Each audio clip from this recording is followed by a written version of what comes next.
Chief minister Omar Abdullah साहब, आपने बड़ा अच्छा बजट सेशन चलाया और नौजवानों के लिए आप काफ़ी फ़िक्रमंद हैं। जम्मू कश्मीर की कैबिनेट मिनिस्ट्री बड़ी फ़िक्रमंद है, लेकिन एक शोबे को इंसाफ अभी नहीं मिल रहा है। वो नीड बेस्ड अरेंजमेंट के तहत जो डिग्री कॉलेजेस में असिस्टेंट प्रोफेसर्स लगे हुए हैं, उनके बारे में सरकार कोई ध्यान नहीं कर रही है। और उनमें से हाईली क्वालिफाइड बच्चे MSc, PhD, MPhil, net clear, set clear, doctorate की डिग्रीज, उसके बावजूद भी हायर एजुकेशन उनको इंसाफ नहीं दे रही है। और इनमें से बहुत से बच्चे जो हैं वो ओवर एज हो रहे हैं, नंबर एक।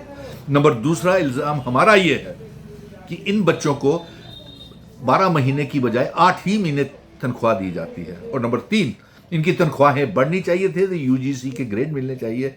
लेकिन आप से बहुत सी उम्मीदें थी जम्मू कश्मीर की सरकार से, लेकिन ब्यूरोक्रेसी ने इनकी तमाम उम्मीदों के ऊपर पानी फेर दिया है। इसलिए आज मैं आपसे गुजारिश कर रहा हूं कि असिस्टेंट नीड बेस्ड अरेंजमेंट के तहत सरकारी कॉलेजेस में बहुत सी पोस्टें खाली पड़ी हुई हैं। तो हम सब्जेक्ट्स के असिस्टेंट प्रोफेसर, लेक्चरर्स नहीं हैं और बच्चे सफ़र कर रहे हैं। इसीलिए जो लगे हुए असिस्टेंट प्रोफेसर्स हैं उनको ही परमानेंट करके उनको ही कॉलेजेस में लगाया जाए, क्योंकि ये बेइंसाफ़ी के शिकार हो गए। आप तक ये पैगाम इसलिए पहुंचाया कि बजट सेशन में आपने बड़े अहम फैसले लिए हैं, और ख़ास तौर के मिशन स्टेटहुड की सुनील डिम्पल के तो जिन मुद्दों को लेकर के, मसलों को लेकर जंग लड़ रहा था, वो मैक्सिमम मैंने वो पूरे करवाए हैं। और उम्मीद करता हूं कि नीड बेस्ड अरेंजमेंट के तहत इन बच्चों के भी जो हैं ये ओवर एज हो जाएंगे तो फिर कहाँ जाएंगे। और दूसरे कॉलेजेस में भी आपने बड़ा अच्छा किया, प्राइवेट यूनिवर्सिटीज़ ला रहे हैं। उन प्राइवेट यूनिवर्सिटीज़ में 100% जो एम्प्लॉयमेंट है, जो जम्मू कश्मीर के पढ़े लिखे नौजवान हैं, इन्हीं को मिलनी चाहिए एम्प्लॉयमेंट, चाहे वो लेक्चरर्स हो, प्रोफेसर्स हो, ऑफिशियल स्टाफ हो, क्लास 4 का स्टाफ हो, जम्मू कश्मीर के बच्चों को। और उस प्राइवेट यूनिवर्सिटीज़ में जम्मू कश्मीर के नौजवानों को ही सीटें ज़्यादा मिलनी चाहिए। ये कुछ चंद डिमांड्स थी, और प्राइवेट यूनिवर्सिटीज़ को जल्द से जल्द खोला जाए। और वो जो प्राइवेट यूनिवर्सिटी बाहर से खोल रहे हैं उनको लीज पे ज़मीन दी जाए, ताकि हमारी डेमोग्राफी के ऊपर कोई फ़र्क ना पड़े। और ये टर्म्स एंड कंडीशन रखें कि 100% जॉब्स जो हैं वो teaching staff, lecturer, professor Jammu Kashmir से ही होने चाहिए।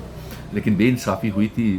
चीफ मिनिस्टर उमर अब्दुल्ला साहब और स्कीना टू एजुकेशन मिनिस्टर और कैबिनेट के तमाम मिनिस्टर्स को ये पैगाम पहुंचाना बड़ा ज़रूरी था कि असिस्टेंट प्रोफेसर्स के साथ ध्यान दीजिए और पूछिए, डायरेक्टर हायर एजुकेशन से पूछिए और शमगरा से पूछिए कि सीआरसी और वोकेशनल ट्रेनर, सीजनल टीचर्स के बारे में सरकार ने हिदायत जो जारी की थी उनका क्या किया। लेकिन आज खास तौर के ऊपर मेरा मुतालबा जो है वो assistant need based arrangement professors के लिए है। ये बेइंसाफ़ी के शिकार हो रहे हैं, और मुझे उम्मीद है कि मौजूदा सरकार के होते हुए असिस्टेंट प्रोफेसर्स, लेक्चरर्स के साथ बेइंसाफ़ी नहीं होगी और इनकी तनख्वाहें भी बढ़ेगी और इनको 12 महीने की तनख्वाह दी जाएगी। उम्मीद करता हूँ चीफ मिनिस्टर इसके ऊपर ज़रूर गौर करेंगे और जल्द से जल्द आने वाली कैबिनेट मीटिंग में इसका फैसला भी लेंगे।